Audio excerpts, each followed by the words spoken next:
Today we will study the second stanza of the poem The Laburnum Top.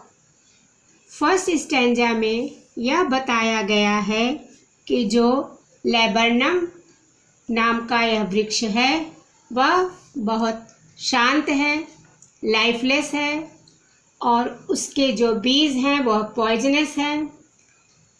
सितंबर का महीना है, autumn का season है और उसके सारे बीज नीचे गिर पड़े हैं।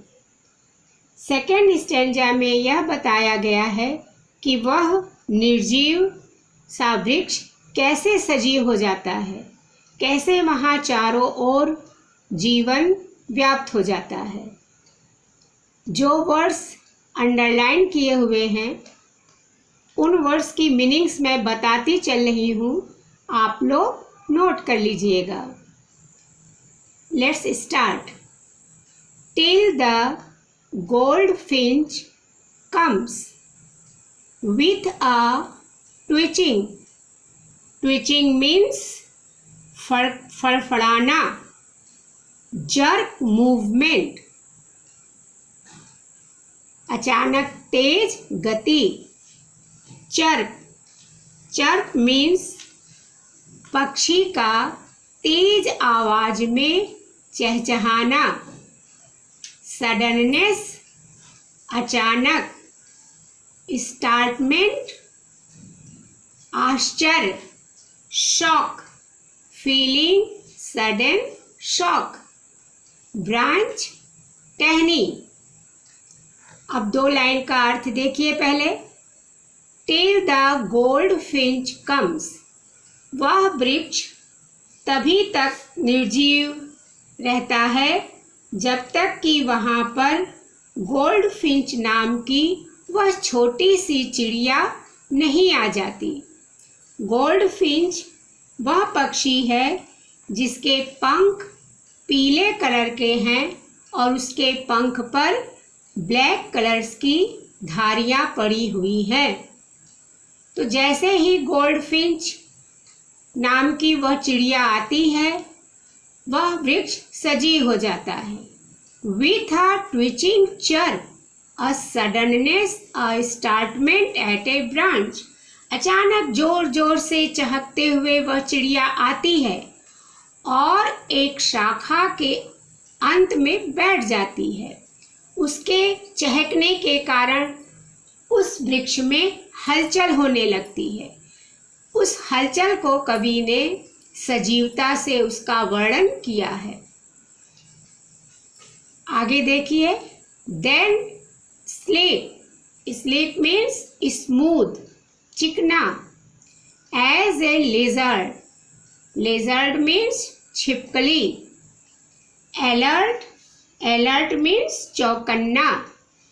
एब्रप्ट, एब्रप्ट मीन्स तेजी से, quick. She enters the thickness, thickness means घना। And a machine starts up, starts up means शुरू हो जाता है। Of chitterings, chittering means चहचहाना, singing, chirping। Tremor, tremor means shaking, कंपन। Wings, wings means पंख। Trillings, trilling means तेज आवाज में चहचहाना। Trembles, कांपने लगता है। Thrills, excites, रोमांचित हो जाता है। Then अर्थ देखिए। Then sleek as a lizard, यहाँ पर उस गोल्डफिंच नामक चिड़िया की तुलना एक छिपकली से की गई है और साथ ही साथ then sleek as a lizard, यहाँ पर सिमली नामक फिगर्स ऑफ स्पीच है। इसको आप नोट कर लिए, ये पूछा जाता है। फिर वह जो पक्षी है वह छिपकली की तरह से स्लीक चिकनी है, अलर्ट है, चौकन्नी है, एब्रप्ट और वह तेजी से आती है। शी एंटर्स द थिकनेस और आकर वह पक्षी क्या करती है, वह पेड़ के घने पार्ट में चली जाती है। पक्षी उस वृक्ष के सघनता में, उस वृक्ष की गहराई में क्यों जाती है? क्योंकि वहाँ पर उसके छोटे छोटे बच्चे रहते हैं।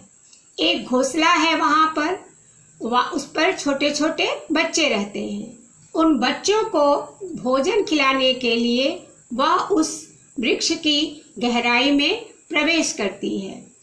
तो जैसे ही शी एंटर्स द थिकनेस, जैसे ही वह वृक्ष के घने पार्ट में जाती है, and A machine starts up of चिटरिंग्स, और उस चिड़िया को देखकर उसके बच्चे भी चहचहाने लगते हैं। तो जोर जोर से जो बच्चों की, चिड़िया की चहचहाने की आवाज़ आती है, कवि ने कहा है कि ऐसा लगता है मानो एक सिंगिंग मशीन, एक गाने की मशीन चालू हो गई हो। एंड ट्रेमर ऑफ विंग्स, और जोर जोर से बच्चों, चिड़िया के, उनके बच्चों के पंख फड़फड़ाने लगते हैं। And trillings the whole tree trembles and thrills, वह जो वृक्ष बिल्कुल शांत पड़ा था, उस वृक्ष में जोर जोर से चहचहाने की आवाज़ आने लगती है। वह वृक्ष कांपने लगता है, वह वृक्ष सजीव हो जाता है।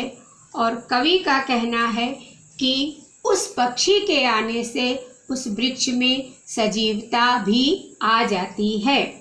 Now I explain the poem in English. यदि आपको इंग्लिश में भी लिखना है तो you can note down the explanation in English. The poet says that the lifeless tree becomes alive by the arrival of the goldfinch bird.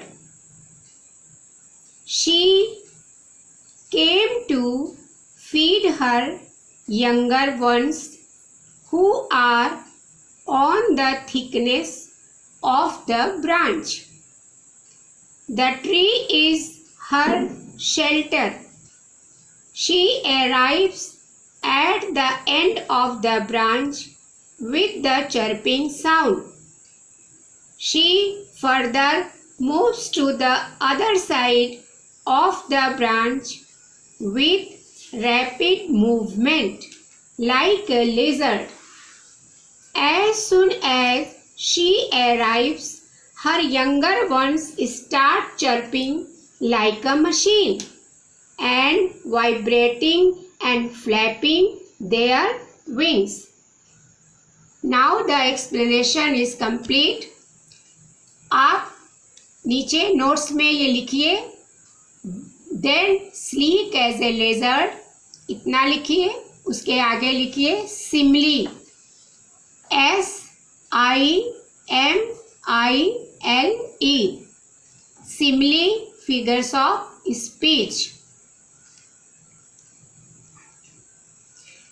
Thank you, and like and subscribe my channel so that I can make